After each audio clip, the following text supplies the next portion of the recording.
Okay.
We've got a good one on tap today, and there's going to be two quarterbacks ready to get it done on the gridiron.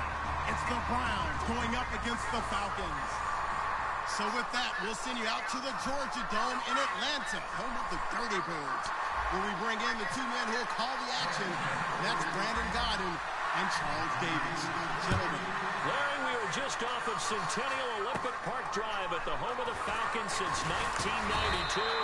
It's the Georgia Dome here in Denver.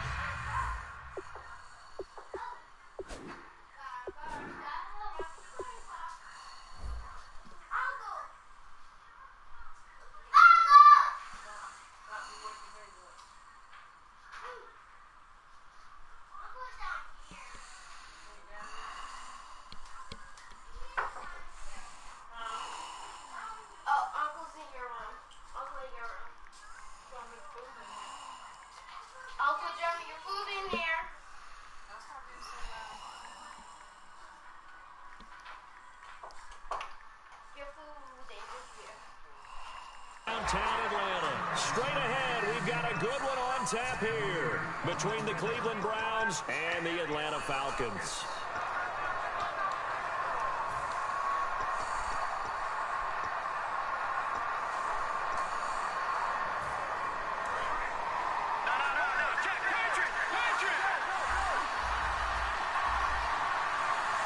And the D-line pinching together must be expecting the run. They'll run for the first time with Johnson. And they take him down, losing yardage back at the 27. It's a loss of 4 there, bringing up second down. Well, on that play, the expression, don't blink, you might miss something, certainly applied. That was fast. Defense diagnosed the play, and it was over in a heartbeat.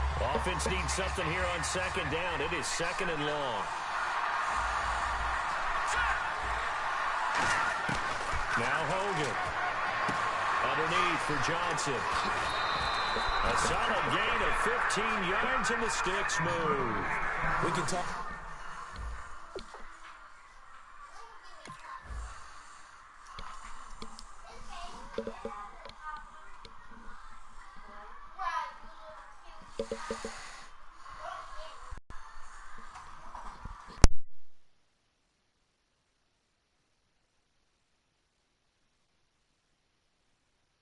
All we want about football being a game of strength and brawn, it's also a game of mismatches, and they're trying to create one there, getting it to their back out of the backfield to make a bigger play. As we often say, get it to him in space, let him use his leg. Yeah, if he can get a matchup against a linebacker or maybe a defensive end dropping out in a zone blitz, he's going to win that battle just about every time. A first down carry here for Johnson, and he's going to take this one up only to about the 44-yard line. 2 yards on the pickup there. It'll be 2nd and 8.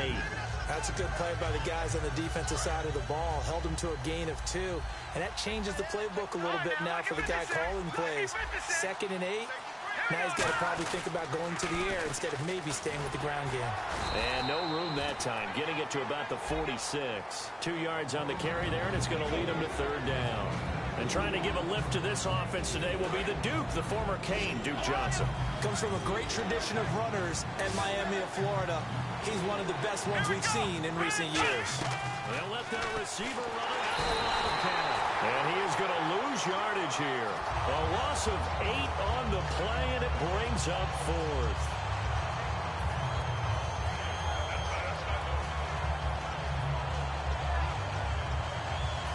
So on 4th down, Britton Colquitt on to punt.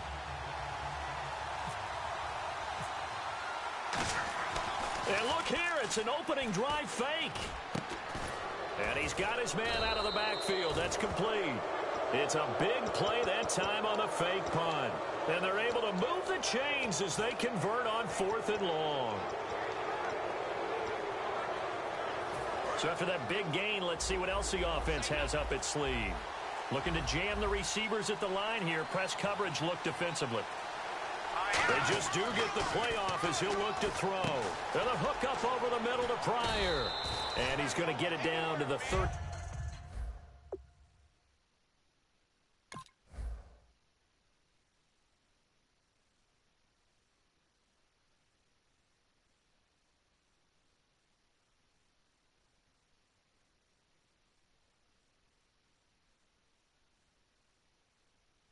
Three-yard line here. Here's a look at the young Atlanta Falcons, although next year, obviously, everyone will be a year older. So rookies like Deion Jones, Keanu Neal, Devondre Campbell, an extra year, well, their only year, but a year under their belt now to get better. They're just young and growing, aren't they? I mean, I expect their play to continue to accelerate and elevate. And think about the building blocks they had in front of them. Second-year guys in 2016 who had big years. Grady Jarrett, a monster in the Super Bowl, tied a sack record in that game against New England. And Vic Beasley led the NFL in sacks for the regular season with 15 and a half, and also had 6 forced fumbles. It's a loss of a yard there, and now 2nd down. And frankly, Brandon, we're talking about things I'm not sure we ever thought we'd talk about in the NFL, and a lot of that is the speed at the linebacker position. A lot of these guys in college, they were safeties. They moved them up to outside linebacker to combat the spread offenses, and now we're seeing it in the NFL. Those same guys using their speed to make plays in the backfield, similar to that one. Back with Charles Davis, I'm Brandon Gaudin. The Browns with a football to begin.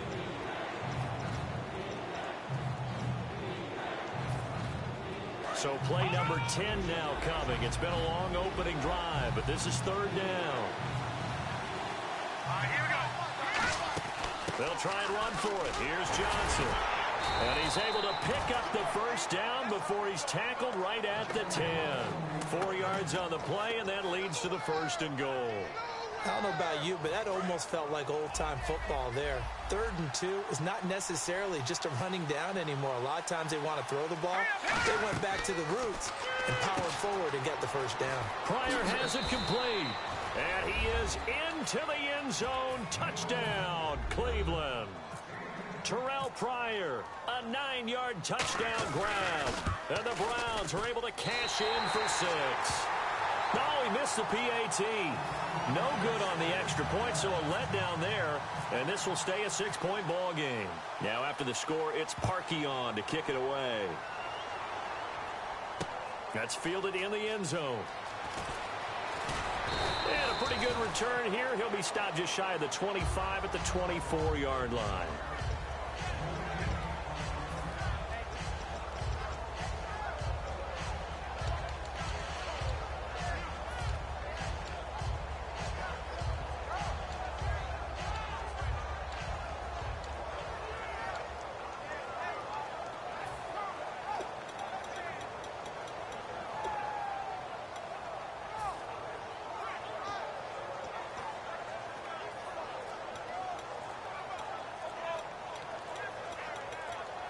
They'll need to get the play off quickly. Play clock down to 0, and this is not the way to start a drive.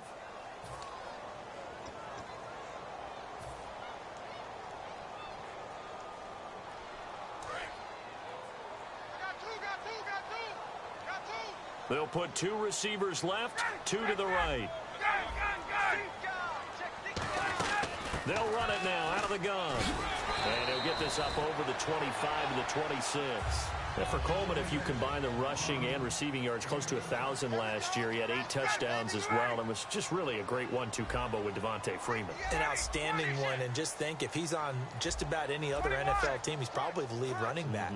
And Devontae Freeman gets the bulk of the carries. But Coleman, when he does get his hands on the football, he really produces in a big way, speaking of the numbers you just gave. They run the play fake to Coleman. Now Ryan. He'll rifle this one deep right side. The Pro Bowl wideout Julio Jones is...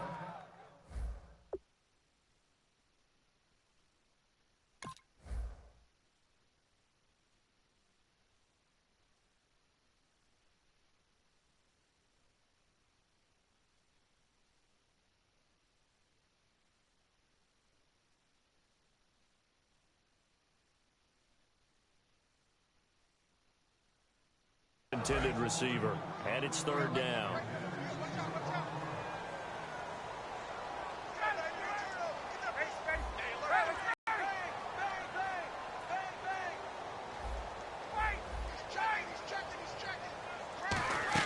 A fake to Freeman. Now it's Ryan.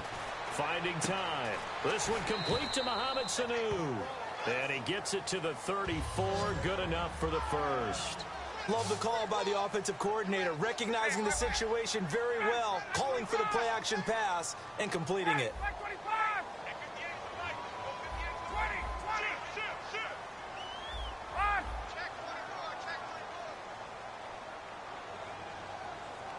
And he motions the wide receiver. Now a play fake here on 1st down. Hits his target. It's Taylor Gabriel. And he's taken down, but not before he gets this into enemy territory across the 40. There will always be a place for methodically marching the ball downfield. But when you can pick it up in big chunks and strike like that, have explosive plays, that's often the difference in winning and losing. Those types of plays that can knock a defense off balance, that'll drive a team towards a victory. And when you watch Devontae Freeman run the football, you can almost close your eyes and hear him running the football, can't you? Because people just scatter. I mean, you know, when he goes through a pile, it moves in a positive direction for him. I just love how hard he plays the game. 1,000-yard season. He had 11 touchdowns last year. In March, 25 years old. So he's kind of hitting that sweet spot for a running back, isn't he? He really is, and I still remember the evaluation of him coming out of college. He does everything well, but you weren't sure he had a dominant trait. Well, wrong about that. He's dominant just about everything he does, and I think that he's going to continue to elevate his game and seek a 3rd Pro Bowl in 2017. As a former DB, you might not like to see that, but from a wide receiver's perspective, those are the plays they dream of. Correct on both counts, all right? Because once he took off, I mean, let's face it, that should have been done in Big Sky country. Aren't any speed limits out there? And off he went. Glad I wasn't the one trying to chase him. So bad mistake there by the kickers. The ball goes out of bounds.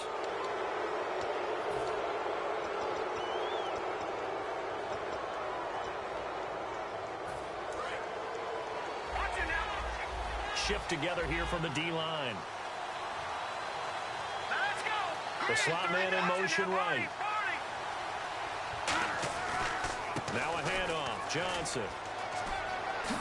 And he'll be taken down across the 50 at the 45 in enemy territory.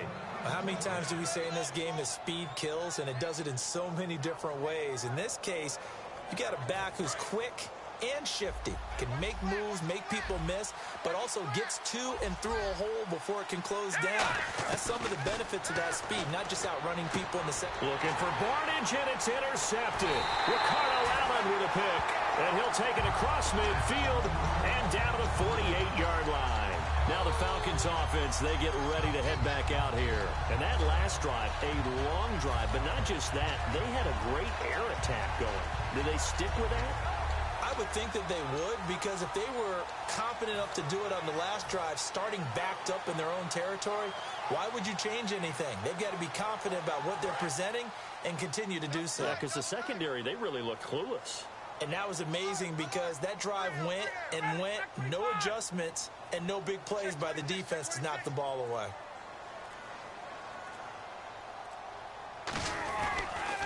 Coleman.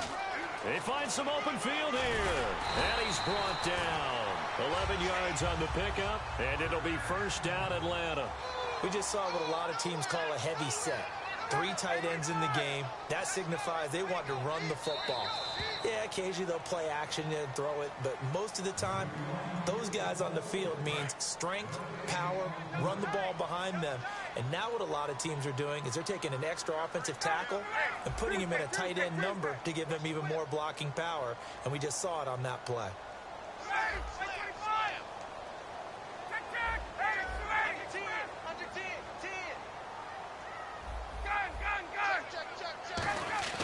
They go play action here on first down. He's got time. It's caught left side, Tammy. And he's brought down, but not before reaching the 8-yard line. So there on that play, offensively, they ran the crossing route. Defense was in zone coverage. So as a former DB, how tough is it to defend that? It's really difficult because your natural inclination is to chase the receiver and maybe leave your zone. So you have to have discipline in order to talk to your other coverage guys and let him know that that receiver's crossing from your zone to the next zone. He's coming your way. Make sure you have him. And then when the ball is actually thrown, secure the tackle. When they're moving on crossing routes, if you miss a tackle, it usually results in a big play. Possible run anticipation here as the D-line sandwiches together. They stay on the ground. Again, it's Coleman. And he will take it in for a Falcon touchdown. Tevin Coleman, a 5-yard touchdown run. And the Falcons will add on to their lead. I know we don't talk about it enough, but the intelligence level of the guys up front blocking, the offensive linemen, maybe the smartest guys in football overall. Add in a little bit of athleticism and a whole lot of toughness, you've got a lot to deal with, don't you? That's why the guys in the backfield get them really nice Christmas gifts, right? If they're smart, they do. And they're going to start this drive in pretty good shape as they get it up past the 30. And as the Cleveland Browns come back out onto the field, they'll get going again on offense here in a second. But 1-15 this last year. And it's a franchise that since moving back to Cleveland in '99 has only been to the playoffs one time. Hard to believe, right? Just 2 winning seasons in that time frame as well. But I think there's optimism to be had here in Cleveland. I think that the fans, it's tough for them to see it after another 1-15 season. But I think that they have a plan in place to move this franchise forward. Ownership, front office, head coach, all in lockstep together with a vision and a plan that they intend to execute. That incompletion, Charles, gives me a chance to put you on the clock real quick. NFC teams last year that did not make the playoffs that might make a push this coming year. Well, 3 that come to mind right away that we thought were going to be in 2016. Minnesota, remember the start they got off to before that didn't work out so well for them. Arizona, we thought they were a lock to be in the playoffs. In fact, many of us called them Super Bowl contenders.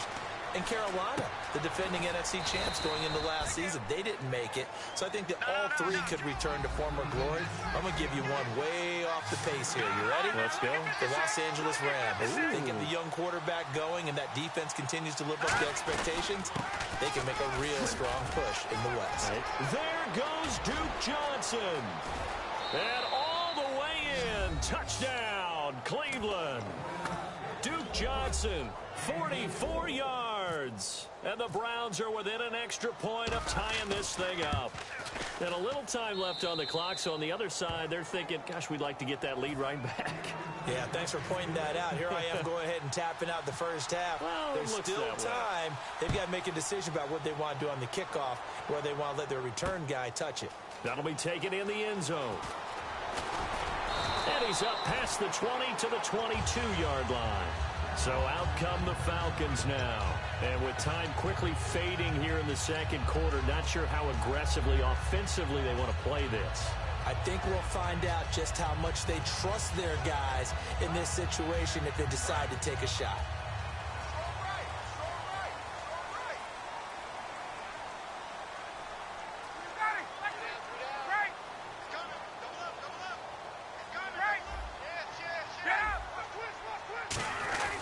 And the drive starts with a handoff to Coleman.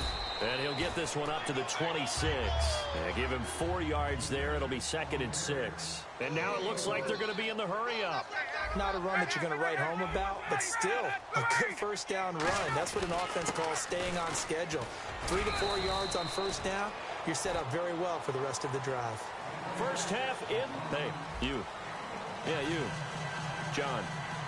Why'd you skip Larry's halftime? I'm just kidding. I don't know who you are. But if you're John, I bet you're pretty freaked out for a second. All right, let's get to the third quarter. They have a chance to break our tie here as we get a look at the first drive of quarter 3. And it's such a tone setter, isn't it? Because both sides trying to seize momentum to begin the half. What do they have dialed up that'll give them an advantage to move the ball downfield? Let's find out what they have dialed up. Always got some breathing room. And they're going to get this one all the way out across the 45. Give them 22 on that one. And it'll give the Falcons a first down. They're going to hurry back to the line now. They will run again with Coleman. And he's going to be brought down inside the 45 at the 43. That one good for 10 yards. And it'll be 2nd and very short. That was a good, strong run there. While it won't pick up a first down, it was definitely something needed by that offense. A positive run. They got a good push by their guys up front.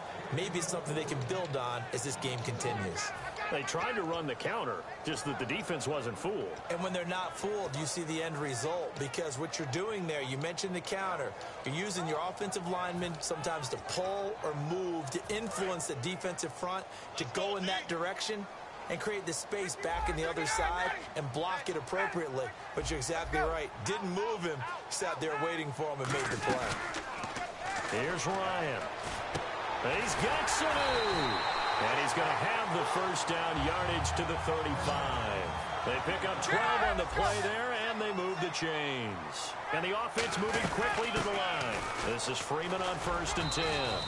And he'll be taken down at the 34. Just a yard on the first down carry, so it's 2nd and 9. Well, I think we know by now that every run is not going to be broken and get all the way to the end zone. But these short ones still have their value. You can still set up your play action and throw the football. You control the clock because you have the ball and they don't. And often the physicality sets the tempo for the game. It's a 4-yard pickup there, and it leaves them with 3rd and 5. On any running play that's called, they're always hoping that it's going to break big and go the distance. But when you get a nice game like that, you're able to do so many things anyway. You can come back and run essentially the same play again, continue to move the ball on the ground, or you can decide to throw the ball now because usually you have the defense back on its heels. Yeah, it looks like a nickel set now for the Browns on 3rd down.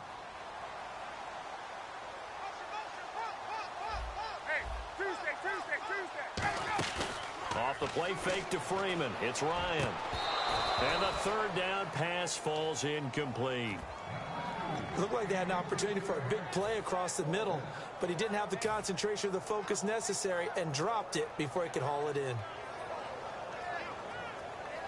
And no move to get the offense off the field. They're going on 4th and 5.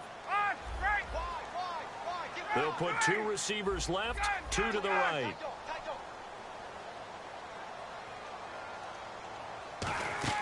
They're going on 4th down. It's Ryan. Sliding out of the pocket. He can run for it, and he will. Dan Quinn's guys unable to come through there on 4th down. And this Browns defense stands tall. A look at the offense now here, coming back out on the road for their first possession of the second half. Their defense did its job, yielded no points. Now it's the offense's turn. And how much fun is that when you set things up to start a half and you just tell you guys, hey, if you can shut them down, get it back for our offense, we can roll. and they played out perfectly. Now, can the offense do what they wanted to do at the half, which is find those weaknesses and now attack them and score some points. And break this tie. 17 yards on the pickup there. The drive will continue. It's a first down. And at his size, he's a smaller back. You can get him the football. He can kind of get lost, make someone miss. It's good for him. Yeah, it's great for him. I like what you said there. Sometimes he gets lost in the traffic a little bit, but get him out in the open field into some space. That plays to his strengths the best and keeps him out of it where all the big boys are, you know, make him make someone miss in the open field. It's a pickup of 4, and it'll bring up second down.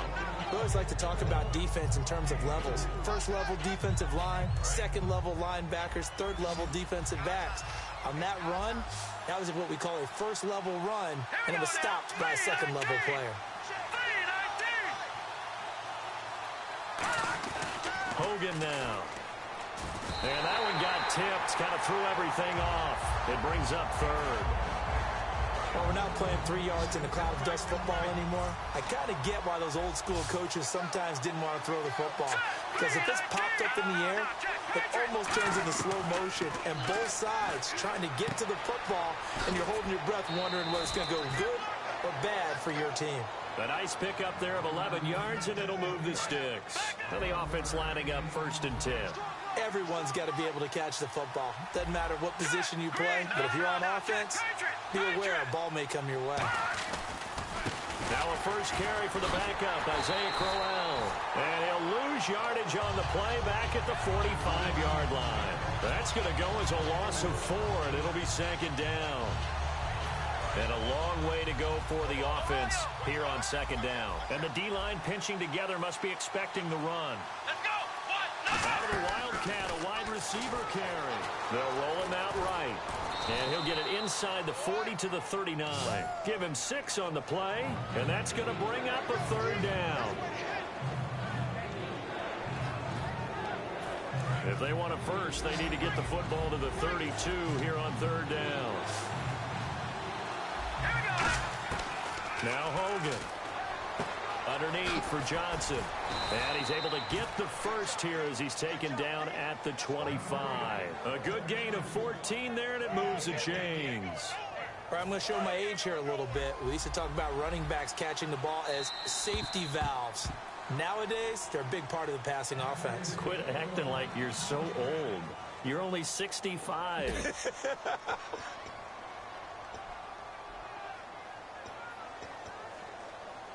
Offense walks to the line for play number 7 of the drive.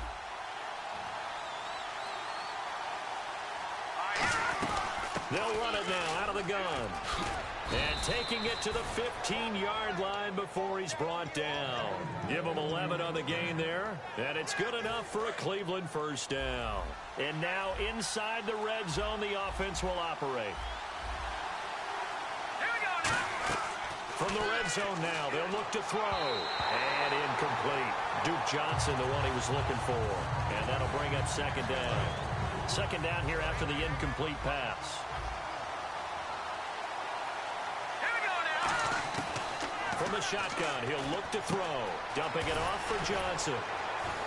And stopped a few yards shy of the goal line at the 3. It's a nice pickup of 12 yards, and it gives him a 1st and goal.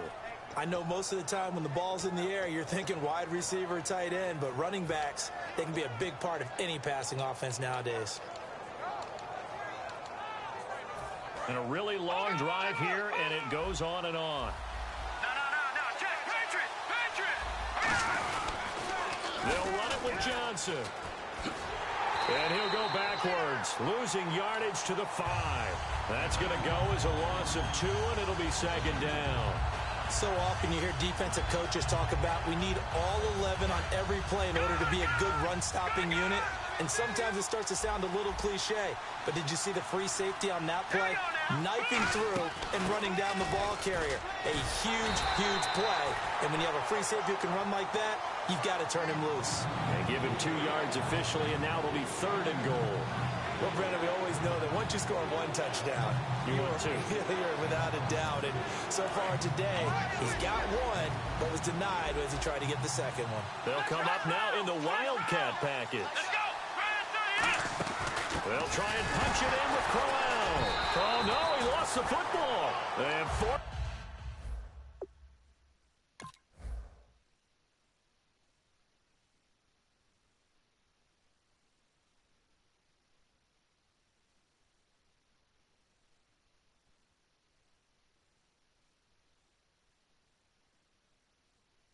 fortunately for him, he's able to get it back, but it will be a loss on the play.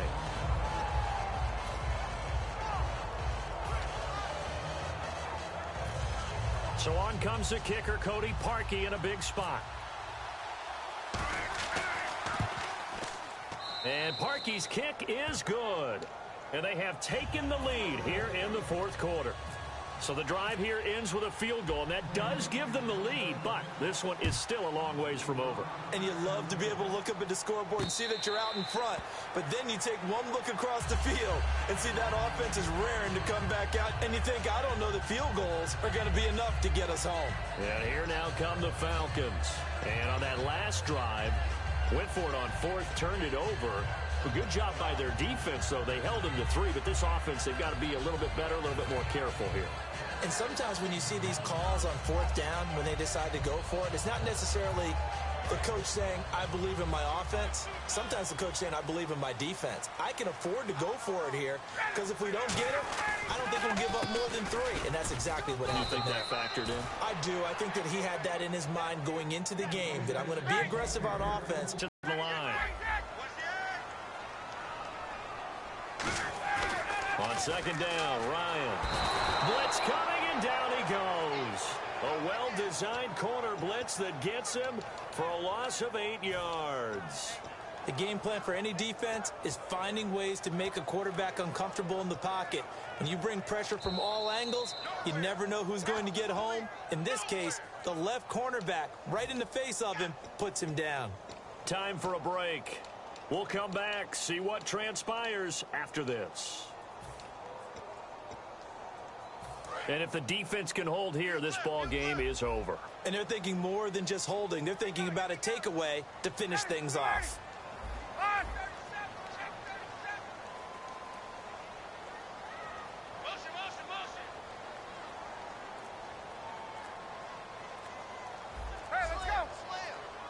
Play clock winding down. Well, Ryan hit, and he lost the football. And this is picked up by them. And this defense has broken it open as they return it to the house for 6. This was a close game. They needed a little breathing room, where they got it right there on that return for a touchdown. Yeah, we would say that this could be huge. Forget it. It was huge. Gave him a comfortable lead. He missed one earlier, remember, but this time he gets it to go. And you can bet they're preaching 2 hands on the ball here as the kick's away following that fumble return. That's fielded in the end zone. And last year that would have been a net gain of 5 on the return. This year he stopped where he would have been if he had taken a knee. And that's at the 25. Atlanta now coming out on the field.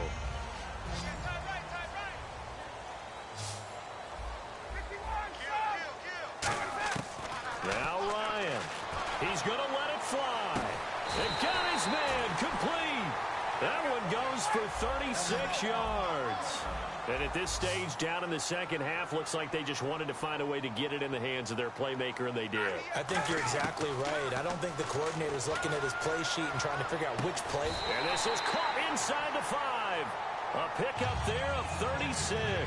And the Falcons are going to have a 1st and goal. And the defense with their backs against the wall a little bit here as the offense is in the red zone. They went for the haymaker there, didn't they? A big shot towards the end zone, and they came up with the catch, but they were tackled short of the goal line. The defense escaped the big one there. Now they've got to try and hold them to a field goal attempt. And as a defensive end, getting off the ball quickly, swarming to the football, making a tackle, that's what we saw. And he takes this one into the end zone, and all of a sudden, here in the final minute, things get a little bit tighter. And there's the touchdown that they needed, so they'll celebrate. But the guys on the sidelines, they've got to stay focused. The onside kick team, they need them to get the ball back. Yeah, part 1 of the equation done. Now they need to convert, then get that onside kick.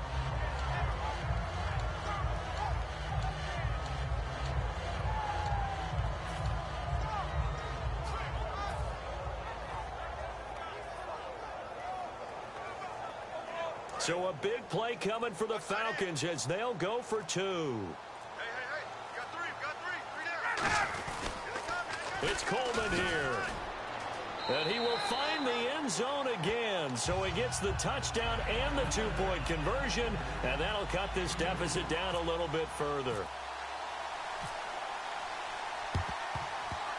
And this will be recovered by the Browns hands team, and that should just about write a finish to this one. Well, fourth quarter, they felt like they needed the football back. Unfortunately, they couldn't get it. And I know we brought analytics into the game, and someone has said here that the data says that when a team's expecting an onside kick, 80% of the time, the team expecting it, they do actually recover the ball, which is what we saw here. I just wonder if that number is much more of a anecdotal type of a number. Kind of like when the coaches tell us, well, when you score on special teams, 93% of the time you win the game. I'm still waiting to see that number is empirical. On the toss, here's Johnson. There goes Duke Johnson. And he's across for the touchdown. And in the final minute, that should just about seal it. And that touchdown should make you feel comfortable. But do you really feel like it's totally over yet? Not totally, but I think you're pretty much there. Yeah, you still got to make sure you stay with it, do all the right things down the stretch, especially on defense. But that touchdown there, you've got to feel good about your chances.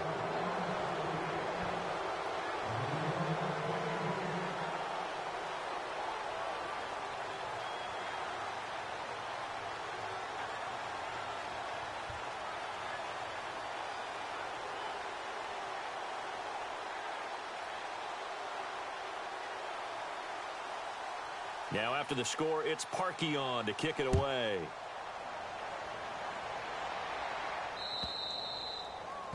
And this kick goes out of bounds, and that's obviously why the flag comes out here. And now you can see the defense greeting the kicker as they go out to play. The starting field position for the offense is excellent, puts a lot more pressure on the defensive guys. Yeah, and if the kicker thinks he's lonesome, he's really lonesome after a play like this. Yeah, he better hope that he's lonesome, because who's ever standing next to him is probably on the defensive side, and they're none too happy. That's caught inside the 20. A big-time play there for the Falcons. 42 yards.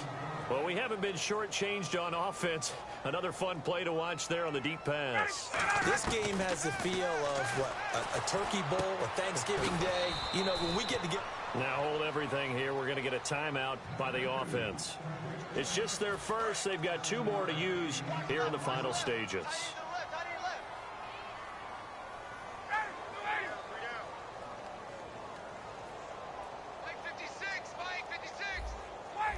And he goes in motion here in the backfield.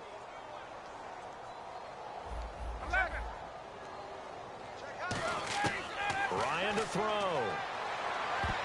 Incomplete, almost intercepted. They haven't picked him off yet. Would have been a great time for the first, but instead it's 3rd down. 3 yards left to grab here on 3rd down.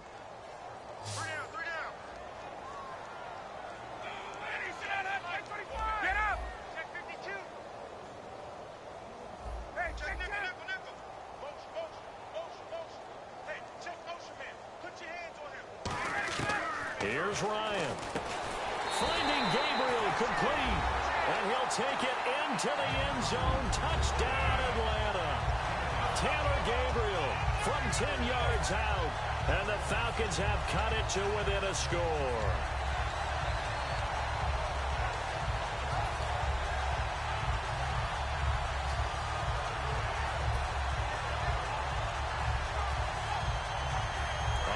Now a big 2-point conversion attempt still to come.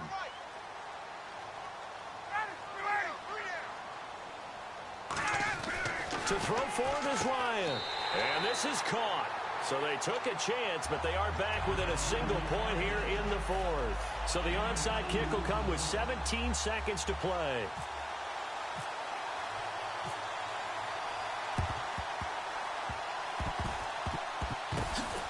And this is going to be recovered by the hands team. And that should just about put a capper on this one. The risk-reward of the onside kick, when you don't get it, the risk comes out to play, and here they gave up great field position. And that's the key to everything, because you're trying your best to press advantages when you have them. And field position leads you to that type of play calling, and whether you want to blitz or whether you want to throw the ball deep, those types of things. Now they've given up that type of field position, the advantage is switched to their opponent.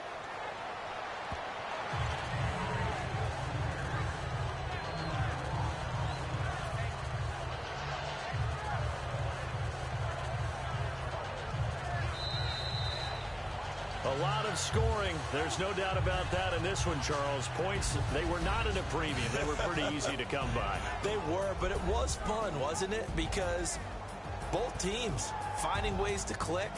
And you know people who love this game, they also love baseball games that are 14-11 with 3 or 4 home runs mixed in.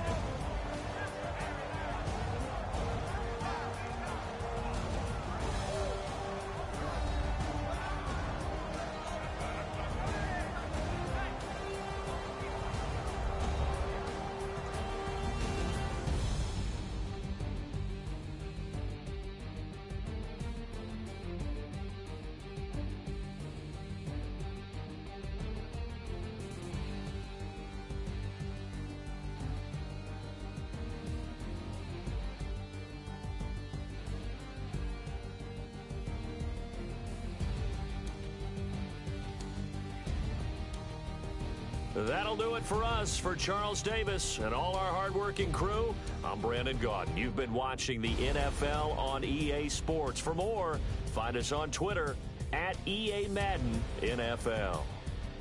Till next time, we say so long from Atlanta.